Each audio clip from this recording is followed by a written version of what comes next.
Good morning, guys. I'm really excited to be here. I'm from New York, like I was introduced. This is my first time in Salt Lake City, so I just want to thank the organizers and all of you for coming to see me.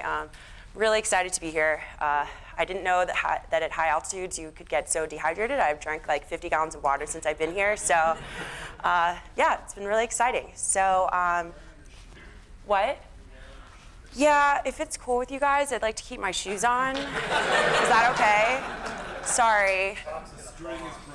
Yeah, I know, unless it's like really, unless anyone feels really strongly about it. Okay, good. Yeah. Okay, so I'm here to talk about Ruby racing. Most of you probably have no idea what that means. So I'm just, at the end of this, I'm just hoping that I get some people thinking and really thinking about how they're writing their Ruby code. So a little bit about me. I work at a company called Blue Apron. Most of you have probably heard our commercials on podcasts or seen the commercials. And so I work on the warehouse team, and so what that means is that I help build software that empowers our warehouse employees to package all of our fresh produce and meats and get them out to all the families that cook them all over the country. Another important fact about me is I also have a cat. So like most cat owners, I spend a lot of my free time taking pictures of him while he sleeps. All right, so just before we get started, a show of hands. How many people in here are Ruby programmers? Great. So how many people are writing Ruby every day? Okay. So how many people are 100% positive that your Ruby code is going as fast as possible? What do you mean by that? One person. There's always one. Okay, and so that's what this talk is about. Is I really want to get you guys thinking about how you can optimize your code and really understanding that you know there's different ways to write Ruby code just to make it faster. So first, I'm going to talk about, before we go into kind of the details about Ruby racing, I'm going to talk about what happens when you add code at runtime. So first of all, just from this method, can anyone tell me, so this is a snippet of code from the Ruby library, it's in C. Can anyone tell me what method this is in Ruby? Strip, yes. And so this is really long, and so this is what this looks like in Ruby. It's so much shorter, and that's why we love writing in Ruby, because we can take really long, complex methods like what we saw, and then it gives us these great methods. And all strip does is it's taking the white space around a string, so if you have it from a form or any sort of input, and it makes it nice and smaller so you can save it to your database or whatever you need to do with it. So how do Ruby methods work? So what happens at runtime? So first of all, you have your Ruby code. So this is a small Ruby script. It's pretty simple. We just have a Ruby file. We have a method. The method takes an argument. There is an executable, and so it's just a put statement with a string. The string passes in. We have another string interpolation, and so it passes in that argument.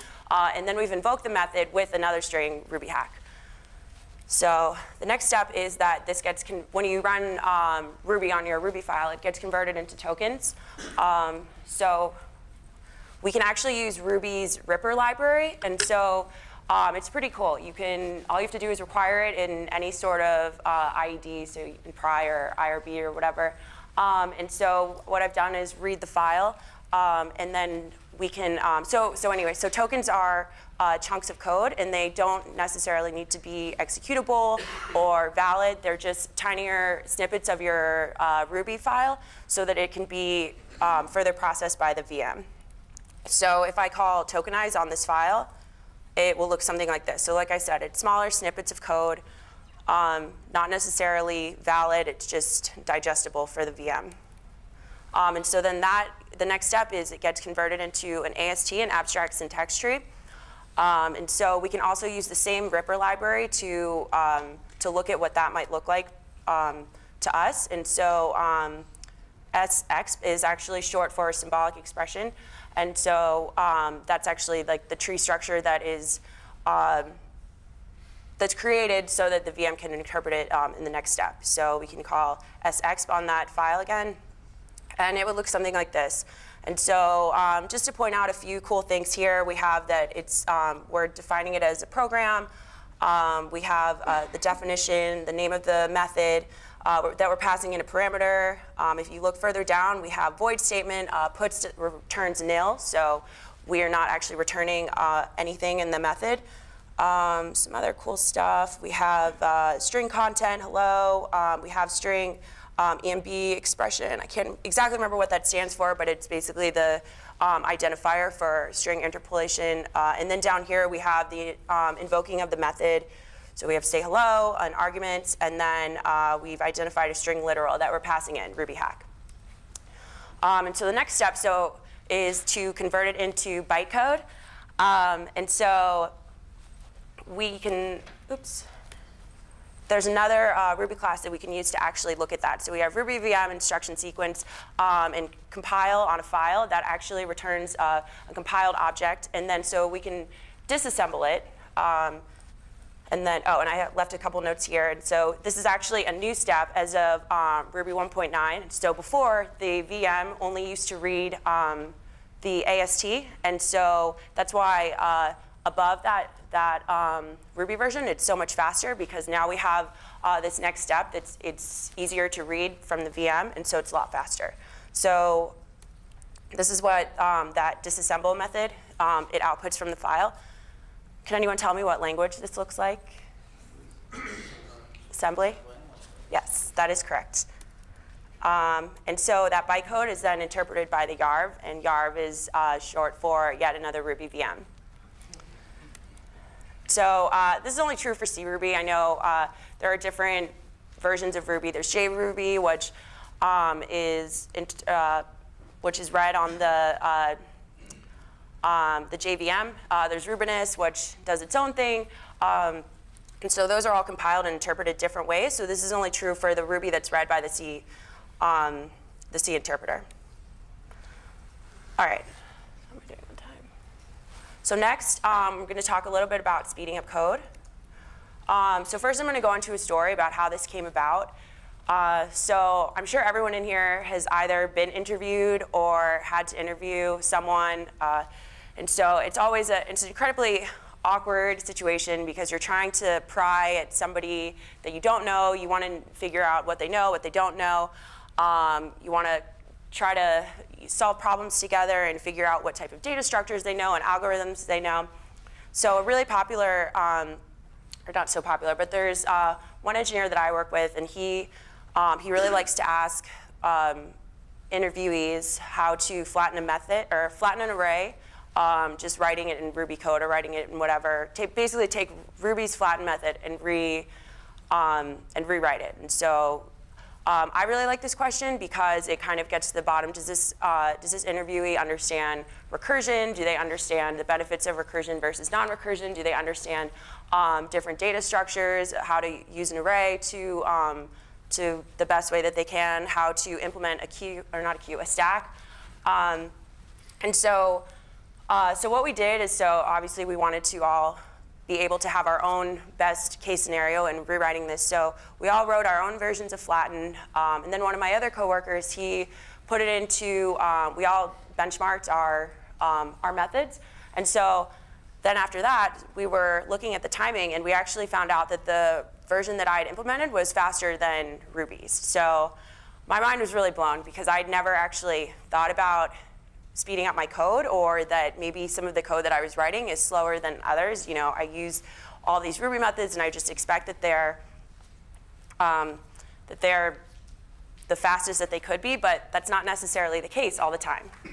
So I went home and was like, oh my gosh, what else can I do? So so that's where Ruby racing came from.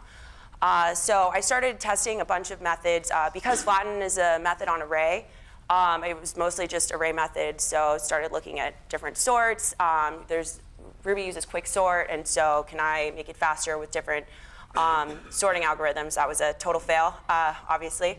But then, you know, there were some of the more simple methods like calling min and max and first, unique, all these other methods on array. So then I made this gem. to make my racing more fun. And so it's actually on Ruby Gems. You can install it, gem install Ruby Racer. Feel free. It's also on GitHub. So if you, right now it does only support array, or yeah, it only supports array methods. So feel free to make any sort of contribution if you wish. And so all you have to do is require the gem, and then right here I've required a relative files, and so it's importing the flatten method that I had implemented. You're defining an input and then a proc, and then what that does is you're just passing in the method to the proc and invoking it with the input, and then just rubyracer.go, and then just passing in the name of the method as a symbol, the input, and then the proc. Okay. So now for a little demo. Hopefully I can. Okay, I need to make those a lot bigger.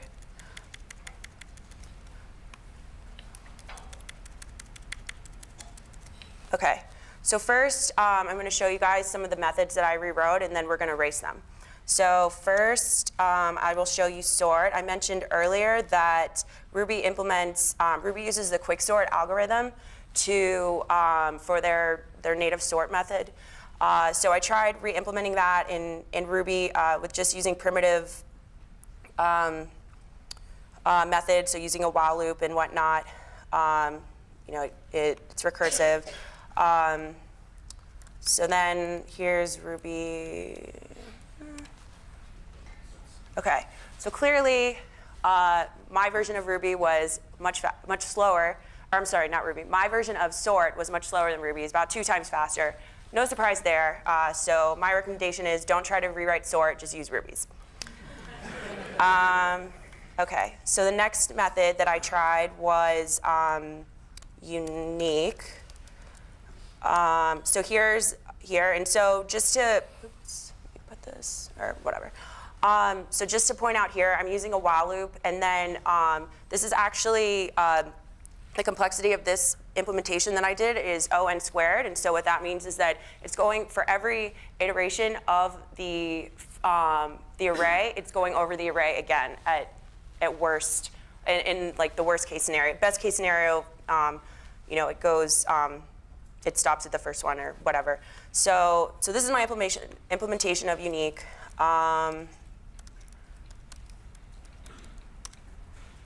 Okay, so it's a little bit faster, which is really awesome.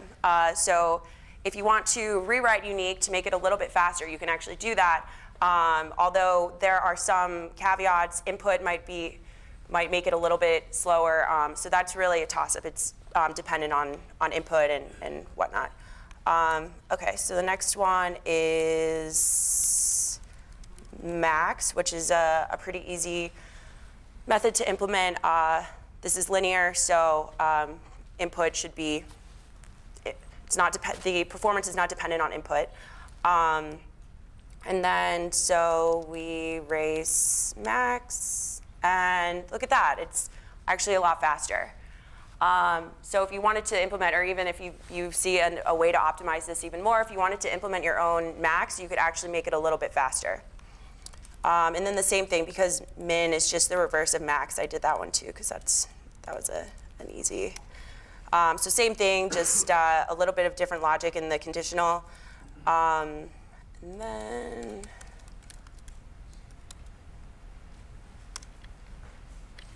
one again. So yeah, so doing stuff like this, I could go on and on, but you guys get the idea. So while I was doing all this experimentation, I started to understand what makes Ruby code move faster. And so primitive operations are fast. So I think I pointed out that in a lot of my methods, I was using a while loop instead of an each. And so here I had originally used an each on max, and I couldn't quite get it to be faster every time. So then I started using a while loop.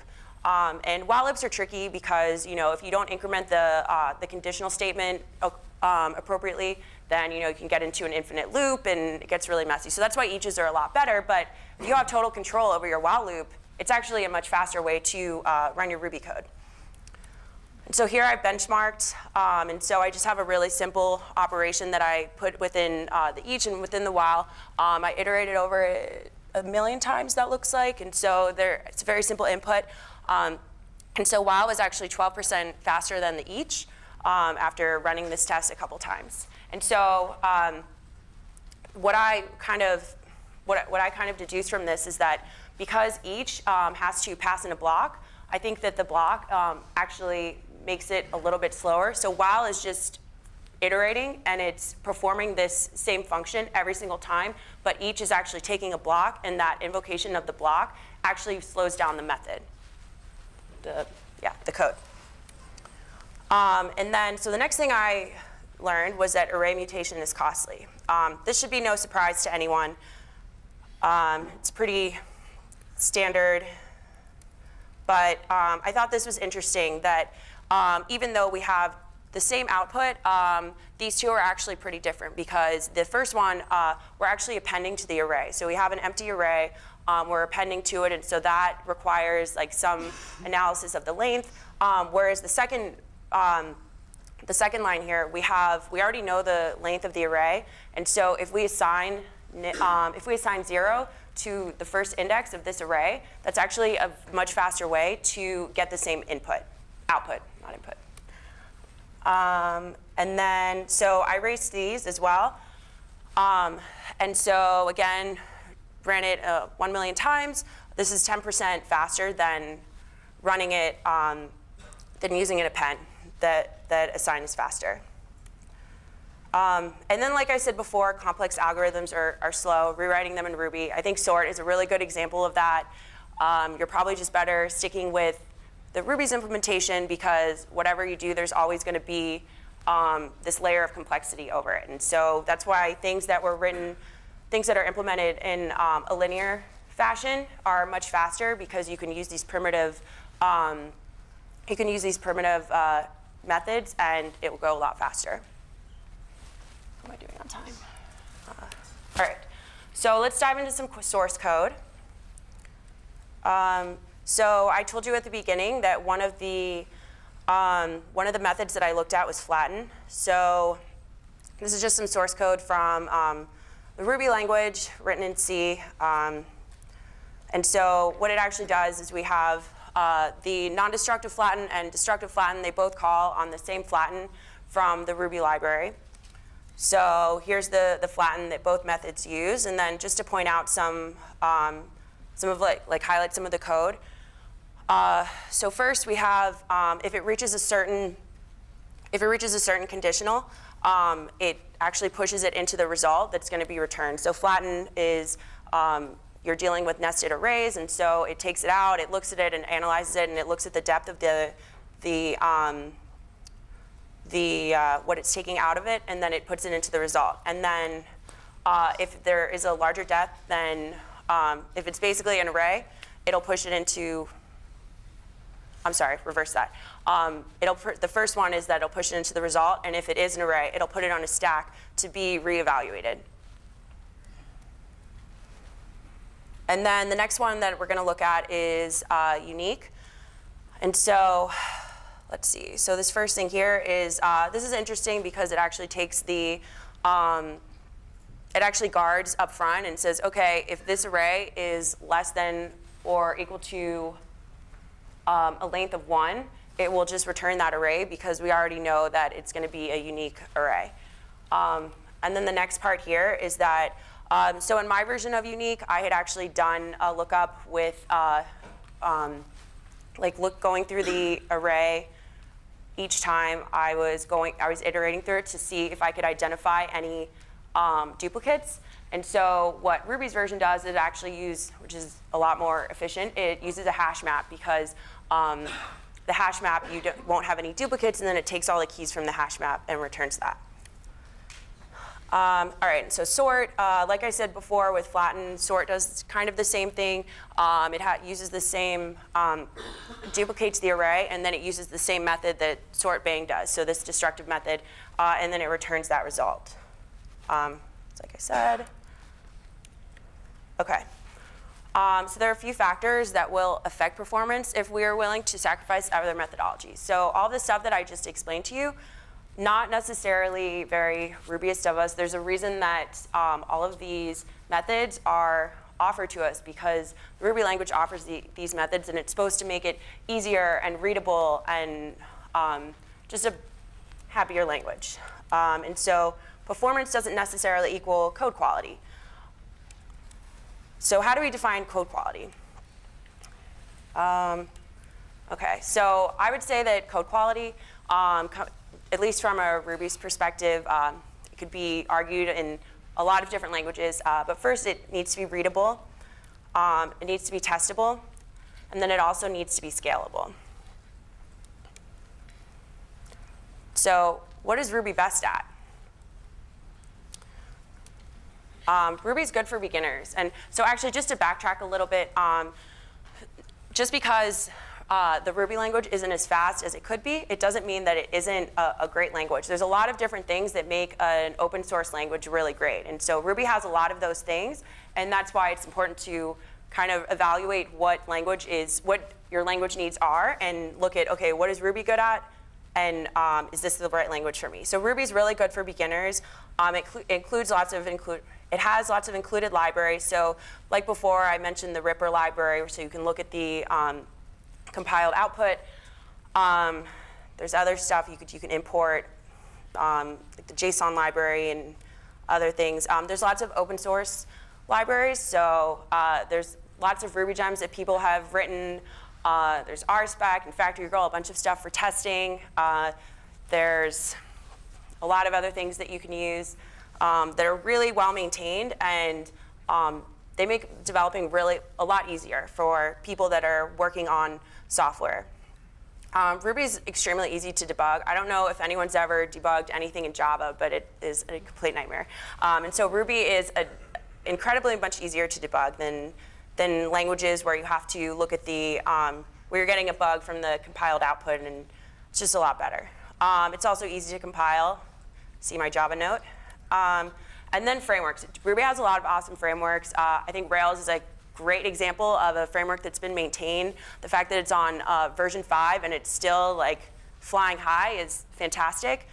There's Sinatra. Sinatra's awesome too. There's Rack. There's all of these fantastic frameworks that make web development a lot easy for Ruby programmers. And then obviously it has to have a cool logo. So that's why we love Ruby so much. All of these really great points that I just made. So here's a good quote from Matt that I really like. I didn't work hard to make Ruby perfect for everyone because you feel differently from me. No language is perfect for everyone. The perfect language for Guido van Rossum is probably Python. So if you're like me and written like 3 lines of Python in your entire life, Guido van Rossum is actually the creator of Python. So some resources to take away from this. So back to Python. If anyone knows anything about Python, there's this really cool language called PyPy. And so Python is actually, PyPy is Python written in Python that is faster than Python. I can't make this up. And so there's Python 2, and so there's the regular PyPy, and then Python 3 is a lot different from Python 2, and so they actually have PyPy 3. And so there's a bit of buzz around this, and it's just, and it still uses the same, not sure exactly how it works, but it's use a JIT compiler, so it's just, it compiles right at runtime. And so back to that, to the Python guy again, if you want your code to run faster, you should probably just use PyPy.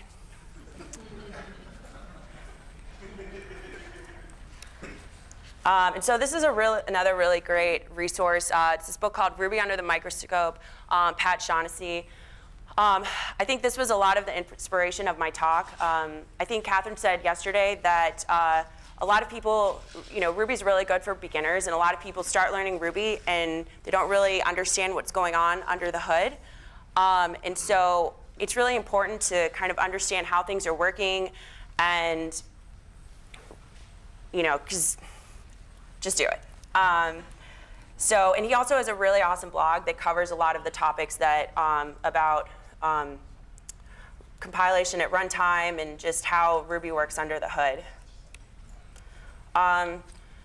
So you guys are probably wondering, why would anyone rewrite Ruby?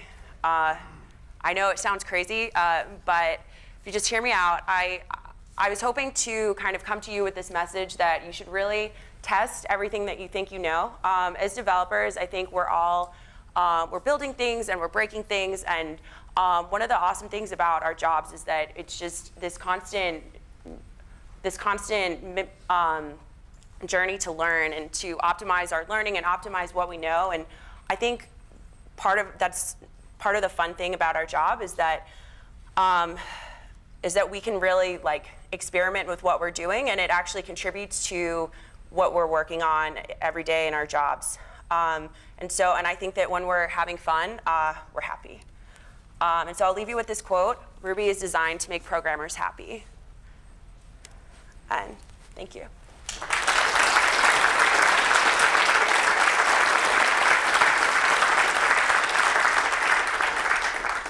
So I'm a little bit early. Yes? I'm going to be that guy. Please be that guy. I have a doubt. Okay. I have a doubt that you wrote a faster flatten, but more importantly, I have a doubt that about your testing methodology of performance to begin with. I just used Ruby Racer to re-implement flatten, and I won by 0.02 seconds, and I implemented it with flatten. So I don't know how array flatten can beat array flatten. The extra overhead of having a proc involved. So I think that there is different in the environment. That's the thing with the gem, is that you're running it in your computer and you're running it in like this uncontrolled environment. So it's never going to be perfect. I think I would be happy to go over it and look at it. But I think the best way to probably do it is since the way that the gem works is that it just runs it, I think 50,000 times or something, and it looks at it. In order to have more control over what you're doing, probably using benchmark is better, just to compare those. That's what I did when I was looking at like the while versus each, just because I wasn't able to compare them with the Ruby Racer gem.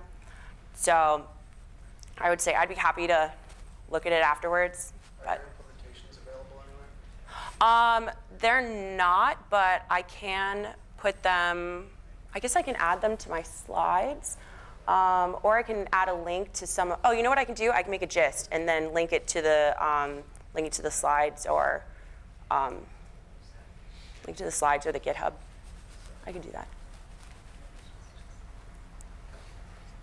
Yes. So if Python has PyPy, who's going to make Ruru for Ruby?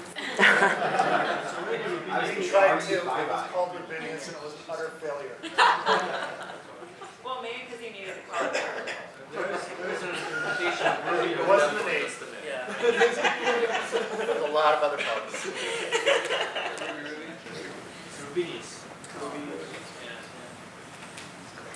Dismal failure. Yes. So what's it like, so you do logistics for like Ruby? How is that? Like, what is that like? Sorry, but. You talked about you work for like Blue Apron, and a lot of your work is like doing logistics for like for Ruby or for the company. Oh, What's that like? yeah. Logistics with Ruby. It's not quite logistics. I actually work. Yeah, sure. So he asked what it's like to work with logistics in Ruby. That's not quite what I work on. It's more, so what we use Ruby for is integration with our hardware. So a lot of we're using very old warehouse hardware, so like scanners and printers.